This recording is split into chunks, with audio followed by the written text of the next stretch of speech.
Imaginez un ciel parisien voilé de gris, un vent froid qui balaye les allées du Père-Lachaise, et une foule immense, silencieuse, massée autour d'un cercueil simple, drapé de velours noir. C'est le 15 juin 2025, un après-midi, où le monde s'arrête pour honorer Nagui Pham, l'animateur qui a illuminé tant de soirées françaises. À 63 ans, emporté par une crise cardiaque fulgurante, lors d'une répétition matinale pour Taratata, Nagui s'est éteint comme une lumière qu'on oublie d'éteindre, laissant derrière lui un vide abyssal. Les funérailles le 6. Retransmises en direct sur France 2 par respect pour l'homme qui avait fait de la télévision un espace de joie collective, ont réuni plus de 10 000 personnes, des anonymes en larmes, des célébrités éplorées, et au premier rang, sa famille brisée, incarnation vivante d'un deuil qui transcende les caméras. Mélanie Page, son épouse depuis 2010, se tenait là, droite comme un I majuscule, malgré le tremblement de ses lèvres. À 49 ans, l'actrice anglo-australienne, connue pour ses rôles pétillants dans Sous le soleil et ses apparitions théâtrales, serrait contre elle les mains de leurs 3 enfants communs. Roxane, 21 ans.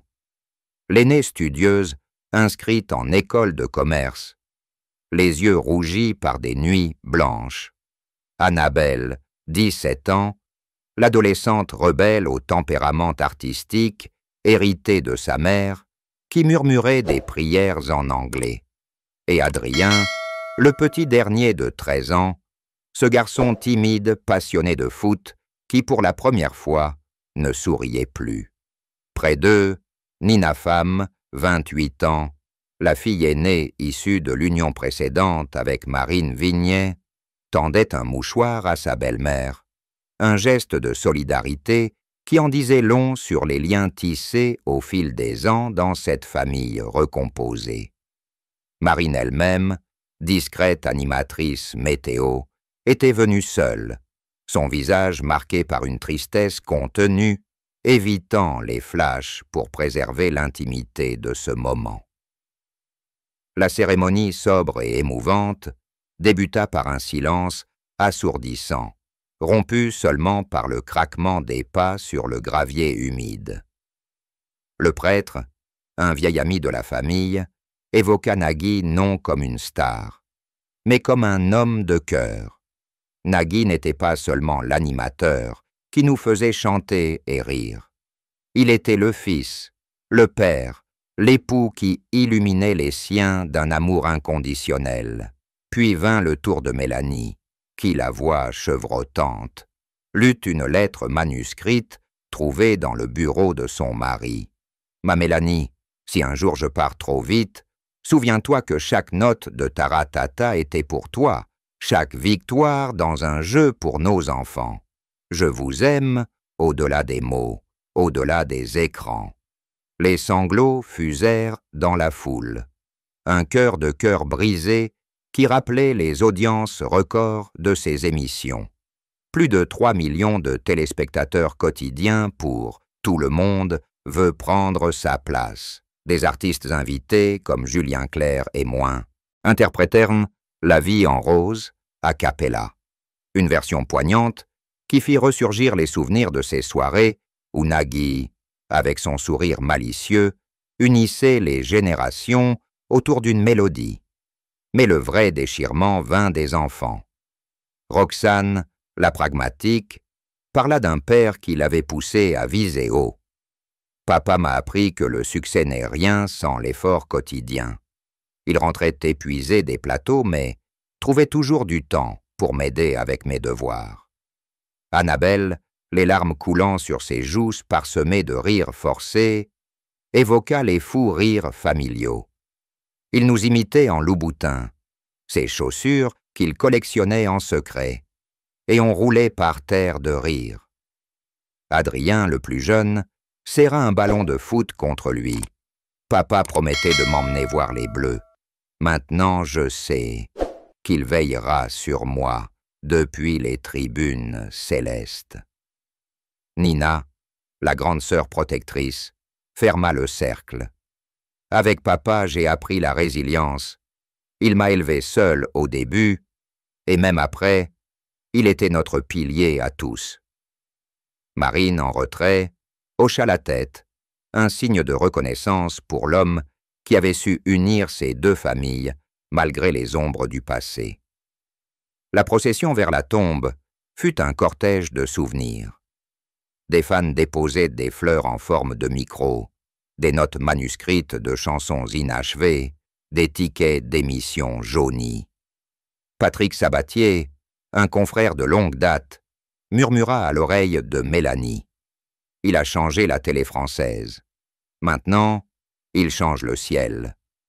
Les médias, pour une fois respectueux, titraient « Adieu Nagui, l'ami de tous », soulignant comment cet homme discret sur sa vie privée avait touché des millions par son authenticité. Pourtant, au-delà du deuil public, c'était que la famille qui portait le fardeau le plus lourd. Mélanie, veuve à un âge où l'amour semblait éternel, imaginant les dîners sans ses blagues. Les enfants, orphelins d'un père qui avait tout sacrifié pour leur avenir. Un deuil qui s'étirait comme une chanson interrompue, laissant un vide que ni les hommages ni les rediffusions ne pourraient te combler. Nagui avait raison. La vie est un jeu où tout le monde veut prendre sa place, mais personne ne veut quitter la scène trop tôt. Son départ, brutal et injuste, rappelait à tous la fragilité des lumières qu'on allume chaque soir devant son écran. Et tandis que la terre recouvrait le cercueil, un arc-en-ciel perça les nuages. Un signe, peut-être, que son esprit chantait encore, quelque part, pour l'éternité. Ce moment de recueillement collectif n'était pas seulement un adieu, c'était une célébration déguisée en larmes. Des anecdotes fusaient dans la foule. Comment Nagui, adolescent complexé par son nom femme, l'avait transformé en atout, un clin d'œil à ses racines égyptiennes qu'il chérissait en secret. Ou cette fois, en 1993, où il fondait Air Productions, sa société qui deviendrait un empire, produisant des hits comme Taratata et révolutionnant la musique live à la télé. Les proches se remémoraient ces nuits blanches à peaufiner des concepts, son rire tonitruant lors des castings, sa manie de tester ses blagues sur ses enfants avant les directs. Mélanie serrant d'une photo de leur mariage, une cérémonie intime en 2010, avec Alain Chamfort comme témoin, se rappelait leur rencontre en 2000, un regard échangé lors d'une soirée mondaine, suivi de 2 mois de coups de fil quotidiens de Nagui, patient et irrésistible. Il m'a conquise par sa persévérance, confiait-elle souvent, un sourire au coin des lèvres. Les enfants, eux, portaient un deuil plus viscéral. Roxane, l'ambitieuse, se projetait déjà. Papa m'a légué son réseau. Je lancerai une émission en son honneur. Annabelle, l'artiste, esquissait des croquis de poche, des portraits de son père en DJ des années 80, époque où il animait des radios pirates à Cannes. Adrien, le sportif, serrait son ballon comme un talisman, rêvant de dédier un but au bleu pour papa. Nina, la photographe discrète, capturait les instants en silence, son blog The Good Insider devenant un exutoire pour ces images volées au chagrin.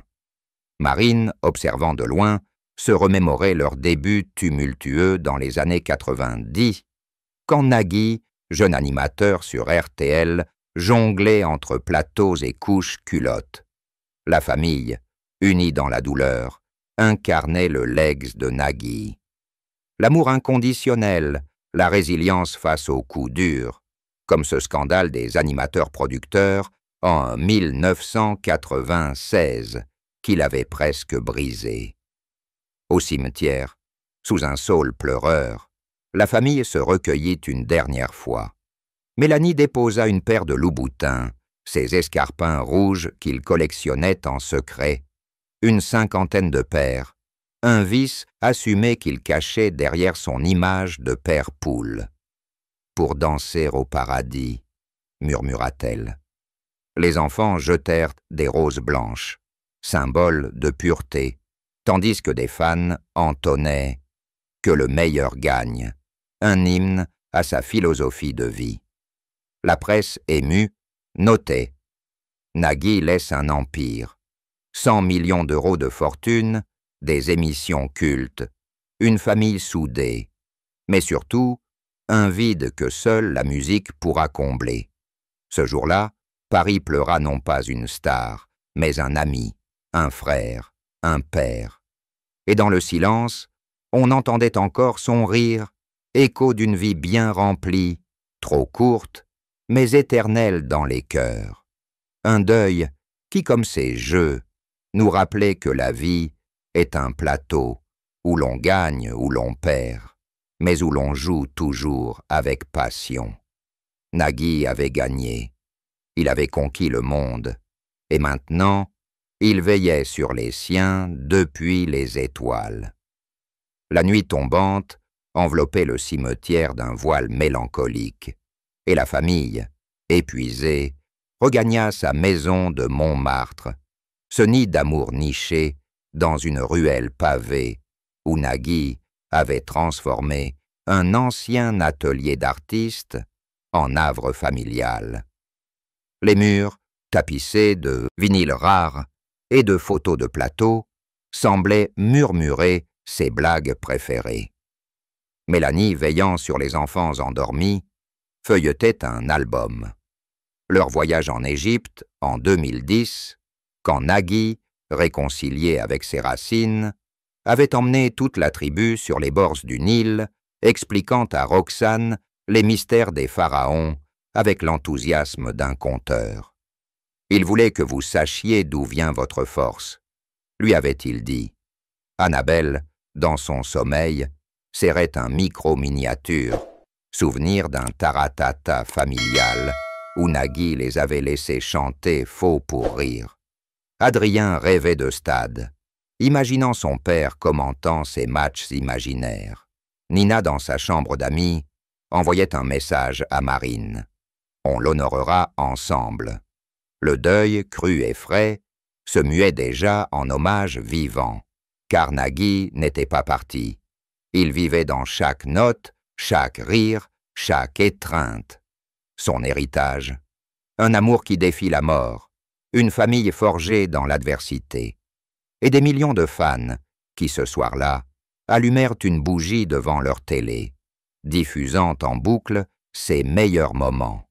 Un adieu qui n'en était pas un, mais un à bientôt, murmuré par le vent égyptien. Dans les recoins les plus intimes de l'âme de Nagui femme, il y avait une ombre persistante, un chagrin qui, malgré les applaudissements et les flashs, le rongeait comme une mélodie inachevée. La mort de son père, Lotfi femme, sans avoir jamais vu son fils triompher à la télévision.